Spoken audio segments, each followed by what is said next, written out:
Wis bagus, Rung. Wis. Pon ini ketok. Cek cek.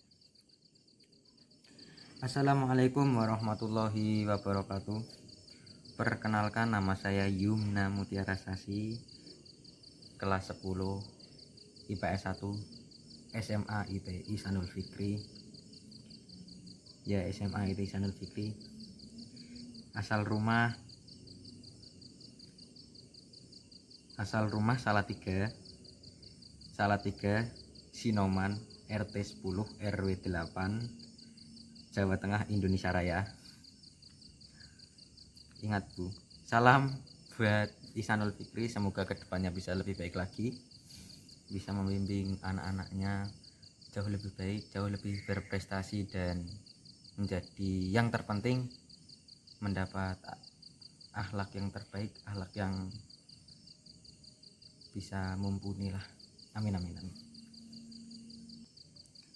Beradanya saya di sini, saya akan menjelaskan, akan menerangkan, karena ini tugas sejarah saya dari Bu Guru. Ya, saya ini sudah menjadi kewajiban untuk sebagai siswa, sebagai santri yang teladan. Amin. Akan menjelaskan terus sejarahku.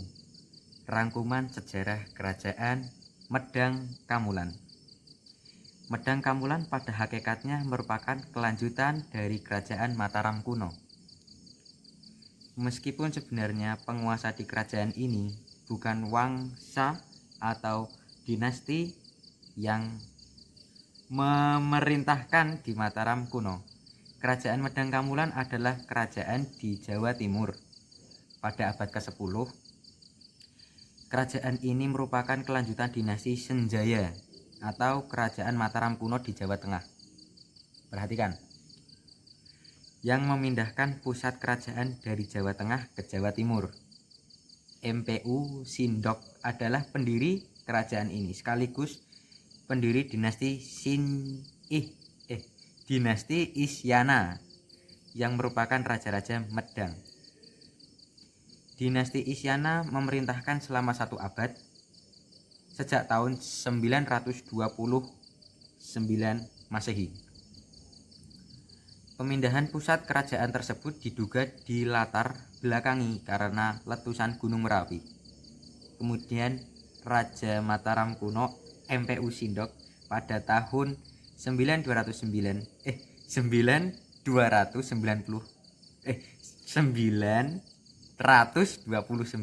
ya, maksudnya pada tahun 929 ke Jawa Timur menurut catatan sejarah. Beberapa prasasti ya, mohon maaf. Grogi. Waduh, kameramen diam. Dapat diketahui bahwa kerajaan Medang Kamulan terletak di Jawa Timur, yaitu di Watu Galuh, tepi Sungai Brantas. Ibu kotanya bernama Watan Mas. Sekarang kira-kira adalah wilayah Kabupaten Jombang, Jawa Timur. Wilayah Kabupaten Jawa Timur. Ya, kehidupan politiknya. Mpu Sindok 929 Masehi sampai 949 Masehi merupakan raja pertama yang memerintah selama 20 tahun. Mpu Sindok bergelar Sri Maharaja Raka Ihino Sri Isana Wikarama Dramutunggadewa Angelmen, dan pemerintahannya dibantu oleh permaisuri yang bernama Sri Wardani, PU adil dan bijaksana. Seperti itu. Yang kedua, Dharma Wangsa Teguh 990 Masehi sampai 1016 Masehi menjadi raja karena menjadi cucu Mpu Sindok memiliki tekad untuk memperluas daerah perdagangan yang dikuasai oleh Sriwijaya. Kebijakan meningkatkan kesejahteraan rakyat dan meningkatkan pertanian dan perdagangan. Akan tetapi terhalang kekuasaan Sriwijaya, maka kerajaan Medang menyerang Sriwijaya. Tetapi serangan itu tidak berhasil. Bahkan Sriwijaya dapat membalas melalui kerajaan Wuraiwari. Serangan tersebut diberi nama Pralaya Medang. Ya, Pralaya. Nah, runtuhan Medang Kamulan. Runtuhnya Medang Kamulan pada tahun 1042. Airlangga mengundurkan diri dari tahta kerajaan, lalu hidup sebagai petapa dengan nama Resi Gentayu atau Jatinindra. Menjelang akhir pemerintahan, Airlangga menyerahkan kekuasaan kepada putrinya, Sang Rama Wijaya Tunggadewi.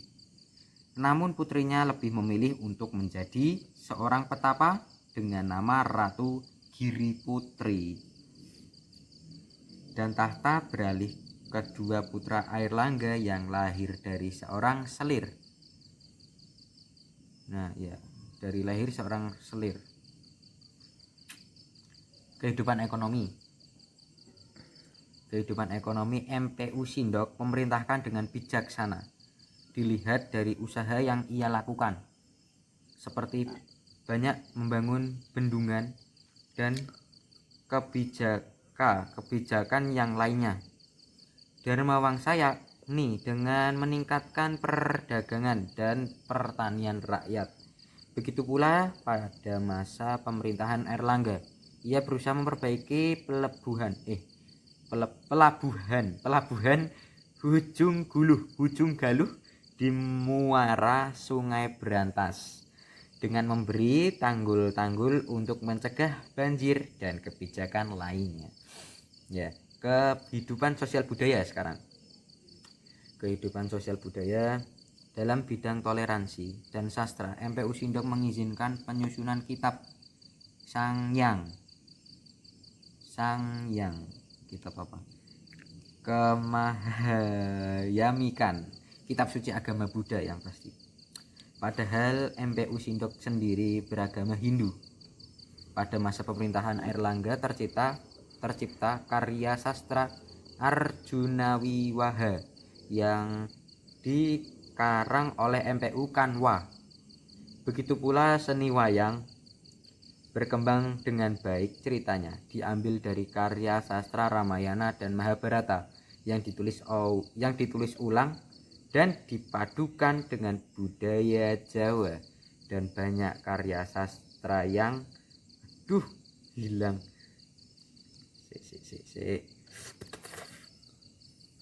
Tahan. Mohon maaf, ulangi.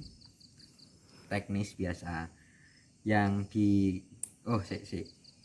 kebudayaan sosial budaya. Dalam bidang toleransi dan sastra, MPU Sindok mengizinkan penyusunan kitab Sangyang kitab suci agama Buddha. Padahal MPU Sindok sendiri beragama Hindu. Pada masa pemerintahan Airlangga tercipta karya sastra Arjuna Wiwaha yang dikarang oleh MPU Kanwa. Begitu pula seni wayang berkembang dengan baik. Ceritanya diambil dari karya sastra Ramayana dan Mahabharata yang ditulis ulang dan dipadukan dengan budaya Jawa, dan banyak karya sastra yang dihasilkan. Terima kasih, cukup sekian dari saya. Mohon maaf bila ada salah kata dan salah paham. Jujur saya juga belum begitu paham.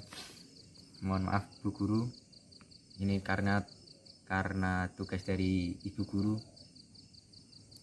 Jadi saya bilangnya Bu Guru. Kameramen gak usah ketawa. Cukup sekian. Mohon maaf Bu Guru bila ada salah. Semoga semuanya diberi kesehatan, diberi nikmat umur panjang, sehat selalu, rezeki yang berlimpah, amin. Semoga terhindar dari pandemi COVID-19. Ya, waalaikum. Cukup sekian dari saya. Wassalamualaikum warahmatullahi wabarakatuh. Terima kasih. Syukron.